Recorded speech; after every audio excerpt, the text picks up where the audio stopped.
तैयारी की थी।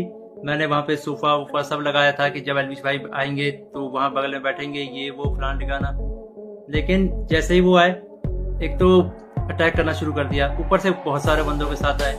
ऊपर से ये भी नहीं था कि 1-on-1 फाइट हो, उसके साथ उसके कुछ बंदे थे, वो भी मदद कर रहे थे उसकी। दोस्तों हाल ही में एक बार फिर से हमें सोशल मीडिया के प्लेटफॉर्म पर काफी शेमफुल इंसिडेंट देखने को मिला, जिसके अंदर हमने ये देखा कि एल्विश यादव अपने 8 बंदों को लेकर मैक्सटन को काफी बुरी तरह से पीटते हुए दिखाई दे रहे हैं। लेकिन अब सबसे बड़ा सवाल ये उठता है कि आखिर इनके बीच ऐसा क्या हुआ था जिसके कारण से एल्विश यादव अपने साथ 8 बंदों को लेकर मैक्सटन को मारने के लिए गए। तो सबसे पहले मैं आप लोगों को बता दूं कि आईएसपीएल क्रिकेट मैच के दौरान एल्विश यादव और मुनव्वर फारूकी काफी एंजॉय करते हुए दिखाई दे रहे थे। हालांकि सोशल मीडिया के प्लेटफॉर्म पर इनके बीच हमें आए दिन कोई ना कोई मुठभेड़ देखने को मिल ही जाता है, लेकिन इन सभी चीजों को इग्नोर करते हुए एल्विश यादव और मुनव्वर फारूकी काफी ज्यादा एंजॉय किए। इन दोनों के भाईचारे को देखते हुए एल्विश यादव की आर्मी ने एल्विश यादव को काफी ज्यादा हेट दिया और इन्हीं के बीच मैक्सटन ने भी एल्विश यादव को ट्रोल कर दिया और वहीं से इनकी फाइट कंट्रोवर्सी शुरू हो गई। इस पर मैक्सटन ने भी कुछ कहा, जिसकी वीडियो क्लिप आज की इस वीडियो में आप लोगों को दिखाने वाला हूं। लेकिन उसे देखने से पहले अगर आप भी हमारे चैनल पर नए तो अपने प्यारे दोस्त हमारे इस वीडियो को एक लाइक और चैनल को सब्सक्राइब कर लें। मैंने आज ये तो देख लिया, अगर आपके पास पैसा हो तो आप FIR भी बदल सकते हो, और इस चीज को प्रूव करूंगा। पर उससे पहले लड़ाई किस बारे में हुई, क्यों हुई, हम इस बारे में बात नहीं करेंगे। मैं सीधा पॉइंट पे बढ़ता हूँ। एल्विश ने जो लोकेशन दी थी वो उसके घर की लोकेशन थी, या फिर किसी के तो घर की लोकेशन थी, और मेरा इंस्टिंक्ट बोला कि मुझे उसे अपने लोकेशन में बुलाना चाहिए जो एक पब्लिक लोकेशन हो। अब मेरे को यही था भाई, जो भी गलत फहमी है डिबेट से सॉल्व करो। अगर आपको लगता है आप सही हो तो आप डिबेट करो, मेरे को लगता है मैं सही हूँ मैं डिबेट करूंगा। तो कुल मिला के शब्दों से ही जीतना था इस चीज को, और मैंने पूरी तैयारी की थी। मैंने वहाँ पे सोफा वोफा सब लगाया था कि जब एल्विश भाई आएंगे तो वहाँ बगल में बैठेंगे, ये वो फलान ठिकाना। लेकिन जैसे ही वो आए, एक तो अटैक करना शुरू कर दिया, ऊपर से बहुत सारे बंदों के साथ आए। ऊपर से ये भी नहीं था कि 1-on-1 फाइट हो, उसके साथ उसके कुछ बंदे थे, वो भी मदद कर रहे थे उसकी। इस तरीके से मदद कर रहे थे कि मैं कुछ कर ही नहीं पा रहा था, क्योंकि मेरे को 2-3 लोगों ने पकड़ लिया था अगल बगल से। अब जब लड़ाई हुई, लड़ाई के बीच में ही एल्विश ने मेरे को लगभग ये अपने घुटनों से नाक पे मारा, कई बार हाथों से मेरे सिर्फ मुंह पे मारा, और जब मारा उसके बाद उसने बगल से एक फोन भी उठाया जो दूसरे एंगल पे रिकॉर्डेड है, और फोन से मेरे स्पाइन पे मारा। और आप सभी को पता है अगर स्पाइन पे गलती से भी स्पाइन टूटता है तो आप जिंदगी भर के लिए लावारिस हो सकते हो, अपाहिज हो सकते हो। तो उसके बावजूद उसने मारा, और उसके बाद उसने क्या किया, जान से मारने की धमकी भी दे दी।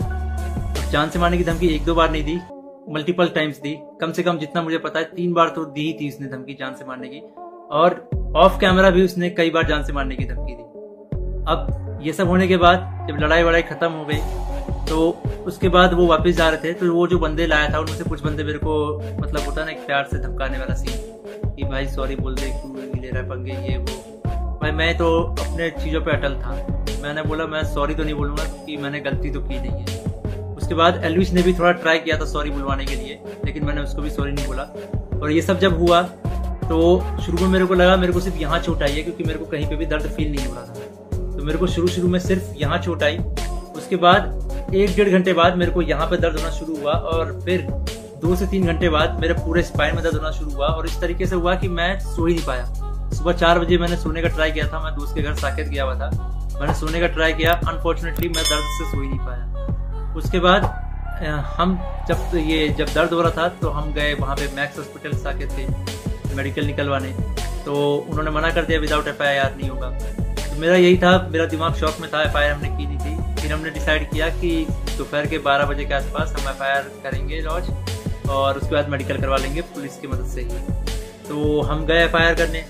अब जब FIR करने गए तो हमने पूरा बता दिया कि भाई ये सेक्शन लगाना है, अटेम्प्ट टू मर्डर है, साफ साफ दिख रहा है। तो जो SHO थे उन्होंने बहुत अच्छे से बात की। उसके बाद SHO अपने इंस्पेक्टर के फोन में कॉल करते हैं, बोलते हैं कि पूरा इसको ना पब्लिक मत करना, गुप्त तरीके से रखना, हम लोग गुप्त तरीके से लड़ेंगे। मेरे को तभी डाउट था कि FIR को दबाने की कोशिश की जाएगी, और वही हुआ। अभी मैंने एक आर्टिकल पढ़ा जिसमें एल्विश के ऊपर एक भी वो सेक्शन नहीं लगा जो मैंने FIR में लिखवाई थी।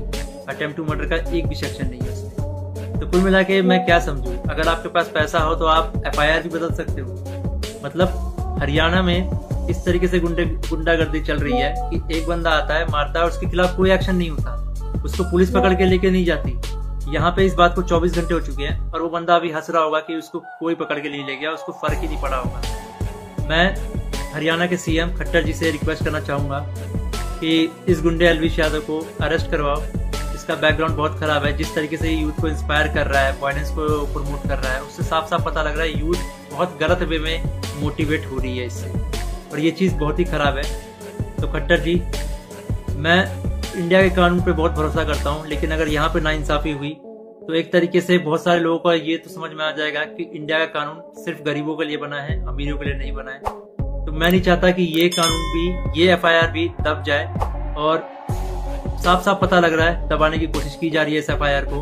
अगर ये FIR दबता है तो ये इंडिया के कानून की हार है। मैं आप लोगों से रिक्वेस्ट करूंगा, गुरुग्राम पुलिस को और खट्टर जी को इस ट्वीट में टैग करो और उनको रिक्वेस्ट करो कि एल्विश यादव को जितनी जल्दी हो सके, इस गुंडे को जितनी जल्दी हो सके अरेस्ट करा जाए। क्योंकि अगर कोई भी ऐसे मार के निकल जाएगा और फिर अपने स्टोरी में डालेगा कि भाई वर्क डेड, तो खुल्लम खुल्ला यही है कि वो वायलेंस को प्रमोट कर रहा है और उसको पता है कि उसका कोई कुछ नहीं बिगाड़ सकता। तो एक तरीके से ये इंडिया के कानून की हार है।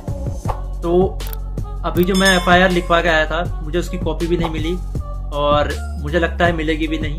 बोला तो वैसे सुबह मिल जाएगी, लेकिन आई डोंट थिंक सो, क्योंकि आर्टिकल में साफ साफ दिख रहा है कि FIR के जो सेक्शन है वो बहुत अलग दिए गए। तो इंडिया के कानून का मजाक ना बने।